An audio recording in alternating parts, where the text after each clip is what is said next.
Hello friends, I welcome all of you to my channel bank Nifty tomorrow.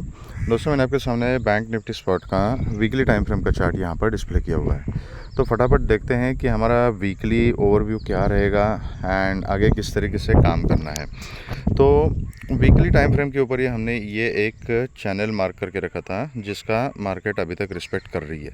इस channel के नीचे जाने की मार्केट ने इस प्रेजेंट वीक में कोशिश तो की थी, लेकिन कहीं ना कहीं इस चैनल के अंदर आके ही मार्केट ने क्लोजिंग दी है। ठीक है, तो इसका मतलब क्या है कि इस चैनल के नीचे जाना बायर्स को एक्सेप्टेबल नहीं है। तो जैसे ही यहाँ इस नीचे की तरफ अगर इस चैनल का मार्केट ब्रेकआउट देने की कोशिश करती है तो वहाँ पर बायर्स एक्टिवेट हो रहे हैं and that is the reason ये वीकली कैंडल जो है ये प्रॉपर बुलिश कैंडल यहाँ पे फॉर्म होते हुए हमें दिखाई दे रही है। ठीक है, अब दूसरा एक इम्पॉर्टेंट पॉइंट कि लास्ट वीक में and last to last week ये इन्वर्टेड हैमर बना, it was at the top, all time high बनाने के बाद उसके बाद एक अच्छी खासी गिरावट यहाँ पे मार्केट में देखने को मिली and this candle was a proper full body bearish candle. ठीक है, एंड इस वीक की जो कैंडल अभी बनी है इसने रिकवर कहाँ तक किया है प्राइस को, तो ऑलमोस्ट प्रीवियस वीक के कैंडल के 50% तक मार्केट ने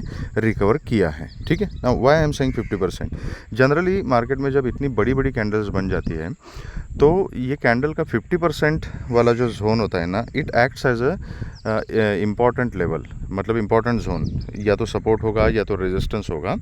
तो 50% का जो जोन होता है वो एक इम्पॉर्टेंट लेवल होता है।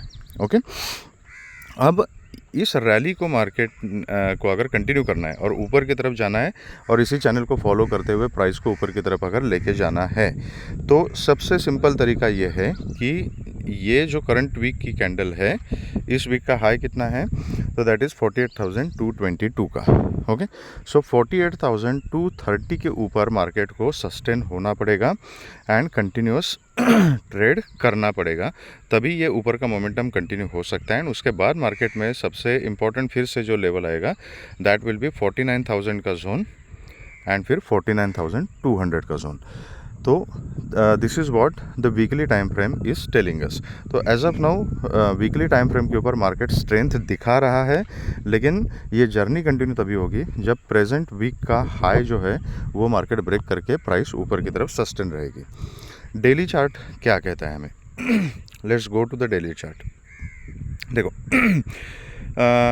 एटलीस्ट एक लास्ट वीक में मैंने अपने ग्रुप में अपडेट किया था कि आई थिंक ये चैनल के नीचे जब मार्केट ट्रेड कर रही है तो मार्केट यहाँ पे बॉटम आउट हो सकती है। ठीक है, एंड ये मैंने निफ्टी के बारे में भी कहा था एंड उसका रीज़न यही था कि यहाँ एक इम्पॉर्टेंट सपोर्ट जोन पे मार्केट कहीं ना कहीं कंटिन्यूसली उसकी रिस्पेक्ट कर रही थी इस चैनल के लोअर एज की। ठीक है, एंड उसके बाद कंटिन्यू 4-5 ट्रेडिंग सेशन से मार्केट ने ऊपर जाने की कोशिश की है। हालांकि as compare to the Nifty का अलग से डिस्कस करेंगे, but as compare to the Nifty ये जो चार्ट हमें दिख रहा है यहाँ पे बैंक निफ्टी का, इसमें थोड़ी सी स्ट्रेंथ कम दिख रही है, वेराज निफ्टी के केस में निफ्टी का चार्ट हमें ज़्यादा स्ट्रॉन्ग दिख रहा है, अलग से हम देखेंगे उसमें। ठीक, लेकिन ओवर एंड अगर ओवरऑल पिक्चर अगर हम देखेंगे, ठीक है, पिछले 4-5 ट्रेडिंग सेशन का, तो मार्केट ने यहाँ पे बॉटम आउट होने की कोशिश की है एंड कंटिन्यूस ऊपर जाने की कोशिश मार्केट यहाँ पे कर रही है। लेकिन बैंक निफ्टी को थोड़ा सा सपोर्ट और मिलना चाहिए फ्रॉम इट्स कॉन्स्टिट्यूएंट्स, तब जाके कहीं ना कहीं बाइंग प्रेशर हमें बैंक निफ्टी इंडेक्स में देखने को मिल सकता है। ठीक है, अब as per as daily chart is concern, ये जो सैटरडे वाली जो कैंडल है ना, ये डोजी कैंडल, ठीक है, ड्रैगन फ्लाई जो डोजी टाइप जो कैंडल है, इसको मैं कंसिडर नहीं कर रहा हूँ, not in bank Nifty and also in Nifty also, मैं उसको कंसिडर नहीं कर रहा हूँ क्योंकि ये एक ट्रायल सेशन था, एक्सचेंज का exercise kind of session to validate the functioning of different exchanges. तो इसको मैं ज़्यादा वैल्यू नहीं दे रहा हूँ क्योंकि इसमें सिर्फ ट्रेडिंग हुई है, लेकिन कंसिडरेबल ट्रेडिंग जो मतलब रूटीन में जिस तरीके से ट्रेडिंग होती है तो उसमें वो वाला जो पार्ट है दैट इज़ मिसिंग। तो just for trial purpose and validation purpose ये ट्रेडिंग का सेशन सैटरडे को रखा गया था, बट अदरवाइज स्मार्ट मनी की जो ट्रेडिंग होती है वो स्मार्ट मनी की ट्रेडिंग इस सेशन में है ही नहीं, एंड दैट इज़ वाई कहीं ना कहीं इसी जोन में मार्केट क्लोज हुई है। एंड ये जो लेवल है ऊपर का दैट इज़ 48,230 का zone, that is still intact. तो रेजिस्टेंस हमारे लिए सेम है। तो अभी इसको अगर हमने एनालाइज करना है तो किस तरीके से करना है कि लास्ट जितने भी 3-4 कैंडल अगर आप देखोगे तो इसमें हमें बाइंग प्रेशर क्लियरली दिखाई दे रहा है, ठीक है। तो अभी कंटिन्यूसली प्रीवियस कैंडल के हाई के ऊपर अगर मार्केट सस्टेन हो जाती है तो ये साइन रहेगा अप मूवमेंट कंटिन्यू होने का, ठीक है। तो इसका सेटअप अभी इंट्राडे बेसिस पे हमने किस तरीके से करना है that will discuss on 15 minutes time frame कि मंडे को किस तरीके से हमने काम करना है, ठीक है। तो ये पिछले 2 दिन से मार्केट जो है इसी जोन में कंसोलिडेट कर रही है। तो मेरा मंडे के लिए भी स्ट्रैटेजी सेम ही रहेगा, I will try to look for the support only. अगर इसी जोन में मार्केट कहीं खुलती है एंड ये 48,220 230 के जोन को ब्रेकआउट दे देती है, आई am interested in call. And फिर ऊपर 48,450 देन 550 एंड 630 तक के टारगेट्स ऊपर की तरफ मिल सकते हैं। उसके ऊपर हम 850 एंड 950 तक ट्रेल कर सकते हैं। यहाँ से नीचे आती है तो 48,000 का जो लेवल है that is a important psychological level. यहाँ पर काफ़ी सारे पुट राइटर्स भी ऐड हो चुके हैं एंड ये जोन अभी एक सपोर्ट का काम करेगा, ठीक है। तो अगर मार्केट कहीं फ्लैट खुल के नीचे आती है या गैप डाउन ही खुलती है, कुछ भी करती है, तो 48,000 के ऊपर जब तक मार्केट है तब तक मैं पुट के बारे में नहीं सोचूंगा। मेरी स्ट्रैटेजी बाय ऑन डिप की रहेगी। अगर यहाँ गई 48,000 के आसपास अगर मार्केट मिलती है, छोटी पोजीशन में मैं बाइंग की पोजीशन यहाँ पे बनाऊंगा जब तक मार्केट इस जोन में है। एंड 48,220 को 230 को जब तक ब्रेकआउट नहीं देती तब तक मेरी क्वांटिटी कम रहेगी, लेकिन मैं ट्रेड देखूंगा कॉल साइड का ही। तो अगर यहाँ सपोर्ट जोन में 48,000 के आसपास कहीं मार्केट मिलती है और यहाँ पे मैं कॉल का ट्रेड ले लेता हूँ तो मैक्सिमम टू मैक्सिमम 48,230 तक के मेरे टारगेट्स रहेंगे एंड उसके ऊपर ही आगे का मोमेंटम जो है वो मिल जाएगा। अगर 48,000 के नीचे मार्केट अगर सस्टेन हो जाती है, कहीं ना कहीं गैप डाउन खुलती है, कंसोलिडेट करती है एंड इसके नीचे अगर सस्टेन हो जाती है तो फिर पुट का ट्रेड लेने के बारे में हम सोच सकते हैं, लेकिन क्वांटिटी उसमें थोड़ा कम रखने की ज़रूरत है। एंड फिर उसके बाद 47,800 तक के जो है वो टारगेट्स हमें देखने को मिल सकते हैं, ठीक है। But I am not interested in down side that much. अगर एक आधा कोई कंफर्म सेटअप मिल भी जाता है तो मैं बहुत ही कम क्वांटिटी के साथ पुट का एक आधा ट्रेड ले लूँगा, वो भी अगर 48,000 के नीचे अगर मार्केट सस्टेन हो जाती है, 15 मिनट्स का क्लोजिंग मिलता है और उसका फॉलोअप आता है तो then I am interested in this setup, क्योंकि नीचे फिर यहाँ पे सपोर्ट जोन्स बने हुए हैं, ठीक है। तो अगर यहाँ 48,000 के नीचे कंफर्म सेटअप पे अगर पुट का ट्रेड मिलता है तो 47,800 के आसपास जो है वो मैं पूरा प्रॉफिट बुक करूँगा and then I will close my trading.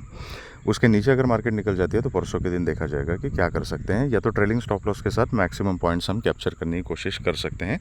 लेकिन फिर से नीचे ये चैनल है, ये 47,600 का सपोर्ट है, तो बहुत सारे सपोर्ट्स बने हुए हैं, ठीक है। सॉरी, अगर गैप अप खुलती है 48,230 के ऊपर खुलती है, बस एक डिप का मैं वेट करूंगा and that dip should not cross 48,200 का zone again, it should sustain above 48,200 only. तो उस कंडीशन में मैं बाय ऑन डिप की स्ट्रैटेजी यहाँ पे अप्लाई करूँगा एंड ऊपर के जो टारगेट्स हैं वो सेम रहेंगे। तो this is about bank Nifty. अब देखते हैं कि निफ्टी में किस तरीके से अपना सेटअप बन रहा है एंड काम किस तरीके से करना है। तो as compare to bank Nifty में थोड़ा सा स्ट्रांगनेस ज़्यादा हमें दिख रहा है and that is evident on this chart also, ठीक है। तो आप ये चार्ट देखोगे तो लास्ट वीक की जो ये बेरिश कैंडल बनी थी ऑलमोस्ट उसी के बराबर की यहाँ पे ये बुलिश कैंडल बनी है, रादर उससे थोड़ी सी बड़ी कैंडल है ये, क्योंकि इसकी शुरुआत नीचे से, मतलब लो जो है वो नीचे है काफ़ी। तो ये कैंडल अगर देखोगे तो ऑलमोस्ट उतना ही, जितना सेलिंग प्रेशर था उतना ही बाइंग प्रेशर हमें देखने को मिल रहा है एंड निफ्टी भी ये जो चैनल है इस चैनल की रिस्पेक्ट करते हुए हमें दिख रही है। तो इससे क्या समझ में आता है कि मार्केट में अभी बुल्स एक्टिवेट हो चुके हैं, बट उनको अभी कंटिन्यूसली इसी तरीके से मार्केट को, प्राइस को ऊपर ले जाना पड़ेगा अगर ओवरऑल ऊपर का मोमेंटम कंटिन्यू करना है। तो डेली चार्ट हमें क्या बताता है, तो डेली चार्ट में देखो कंटिन्यूस पिछले 7-8 ट्रेडिंग सेशन से मार्केट ने प्राइस को ऊपर ही रखा है, ठीक है। तो अभी इस निफ्टी के चार्ट में भी I am ignoring this candle, लेकिन ऊपर का जो रेजिस्टेंस है दैट रिमेन सेम, 22,520 का जो लेवल है इसके ऊपर निफ्टी को सस्टेन होना पड़ेगा। 520 के ऊपर अगर सस्टेन हो जाती है तो फिर 570, 630 एंड उसके ऊपर 630 का जोन, तो ये टारगेट्स हमें ऊपर की तरफ मिल सकते हैं। 520 के ऊपर 550, 570 का जोन एंड उसके ऊपर 600, 620 का जोन, ठीक है। उसके ऊपर फिर हम ट्रेल कर सकते हैं फॉर 650 एंड 670 के लिए। तो इसका सेटअप किस तरीके से हमने बनाना है इंट्राडे के लिए, तो that will discuss on 15 minutes time frame. इस कैंडल को प्लीज़ इग्नोर कीजिएगा, ये पता नहीं this is some technical glitch. जो सैटरडे का जो मार्केट था, ये इतनी बड़ी कैंडल हमें दिख रही है, this is some technical glitch, तो प्लीज़ इग्नोर दिस कैंडल।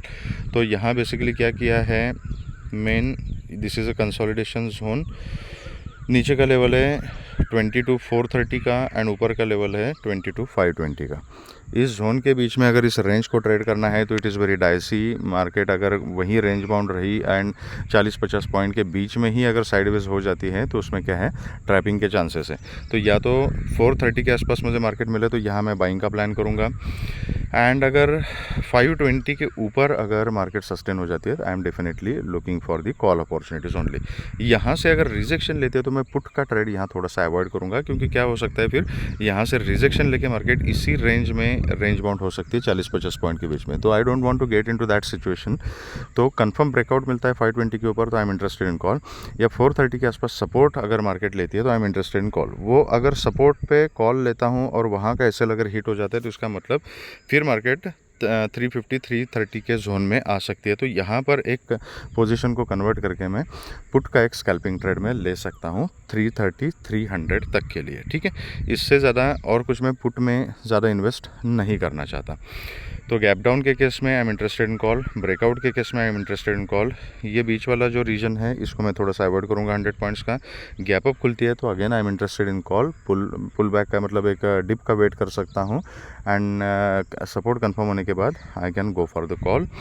अगर गैप डाउन खुलती है एंड गैप डाउन खुल के कंसोलिडेट करके अगर 430 को नीचे ब्रेक करती है तो पुट का ट्रेड बन सकता है। 100 पॉइंट्स के मैक्सिमम टू मैक्सिमम टारगेट्स हमें मिल सकते हैं। तो this will be our setup for tomorrow. अगर आपको वीडियो पसंद आया है तो please hit the like button, subscribe the channel and share the video with the maximum people. Thank you very much friends and all the very best.